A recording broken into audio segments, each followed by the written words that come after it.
Hello friends, हर हर महादेव। ओम श्री गणेशाय नमः। आज की वीडियो में आपको शेयर करने वाली हूँ गणपति जी का विसर्जन कैसे करना है। विसर्जन के बाद चौकी कैसे उठानी है, चौकी में रखे हुए सामान का क्या करना है।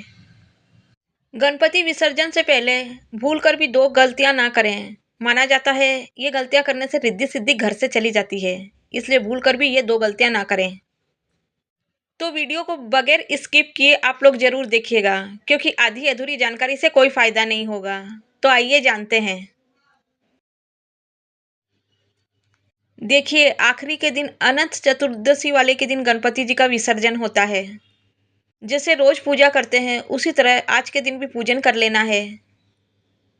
उसके बाद केले के पत्तों के ऊपर भोग अर्पित करना है। आज के दिन केले के पत्तों के ऊपर भोग अर्पित किया जाता है। गणपति बापा को मोदक अति प्रिय है, तो भोग प्रसाद में मोदक का भोग आप जरूर लगाइएगा। भले ही 56 भोग लगा दे, लेकिन मोदक के बगैर गणपति बापा भोग को स्वीकार नहीं करते हैं, इसीलिए अन्य भोग के साथ मोदक जरूरी है। उसके बाद धूप दीप दिखाकर पूजा अर्चना आरती कर लेंगे। अगर आपको आरती आती है तो आरती गा लीजिए। आरती करने के बाद क्षमा याचना करेंगे। हे प्रभु, हमारी पूजन को स्वीकार कीजिए। 10 दिनों तक हमसे कुछ अगर गलतियां हो गई है पूजन में, तो कृपा करके उन गलतियों को क्षमा कीजिए और हमारी मनोकामनाओं को पूर्ण कीजिए। इस तरह से गणपति बापा से क्षमा याचना कर लेंगे। उसके बाद दीवार पर एक रोली की टिक्की दे देनी है और एक हल्दी का टीका दे देना है। माना जाता है ऐसा करने से रिद्धि सिद्धि घर पे ही ठहर जाती है, यानी घर पर लक्ष्मी का वास स्थायी रूप से हो जाता है। उसके बाद दीपक अगर शांत हो गया है तो कलश को हिला लेना है यहाँ से। अब ये जो नारियल है इसे विसर्जन करना है और ये पत्ते भी विसर्जन कर देने हैं।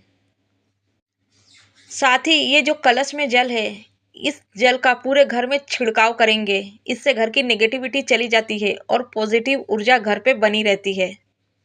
और जो बचा हुआ जल है उसे सभी पेड़ पौधों में डाल देंगे। केवल तुलसी का गमला छोड़कर सभी पेड़ पौधों में ये जल डाल सकते हैं। उसके बाद बापा की मूर्ति को थोड़ा सा हिलाकर यहाँ से उठा लेंगे। इस मूर्ति को आप घर पे भी विसर्जन कर सकते हैं, बाहर नदी तालाब में भी आप विसर्जन कर सकते हैं।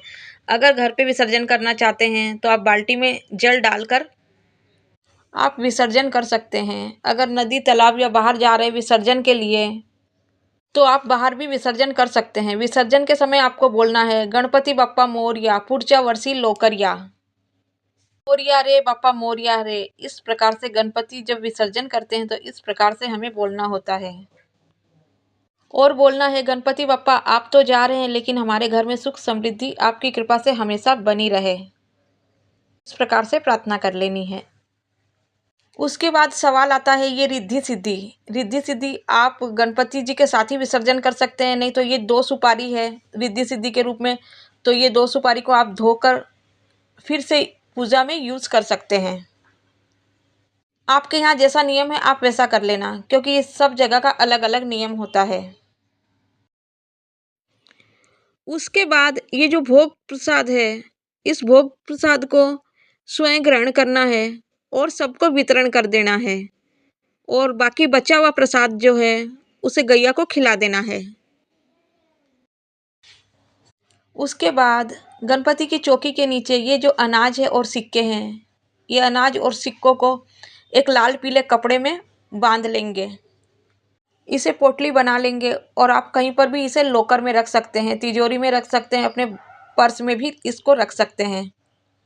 माना जाता है ऐसा करने से अन्न धन की बरकत बनी रहती है।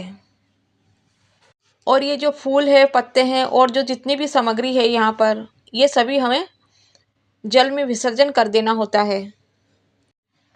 कोई भी सामग्री पाँव में नहीं आनी चाहिए। ये सभी सामग्रियों को इकट्ठा करके जल में विसर्जन कर देना है।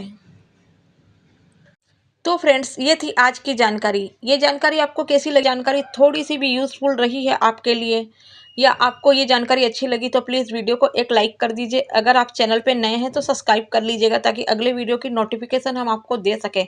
आप सभी पर गणपति बप्पा की कृपा सदा सर्वदा बनी रहे। इसी मनोकामनाओं के साथ मिलती हूँ अगले वीडियो में। ओम नमः शिवाय, हर हर महादेव, जय श्री गणेश।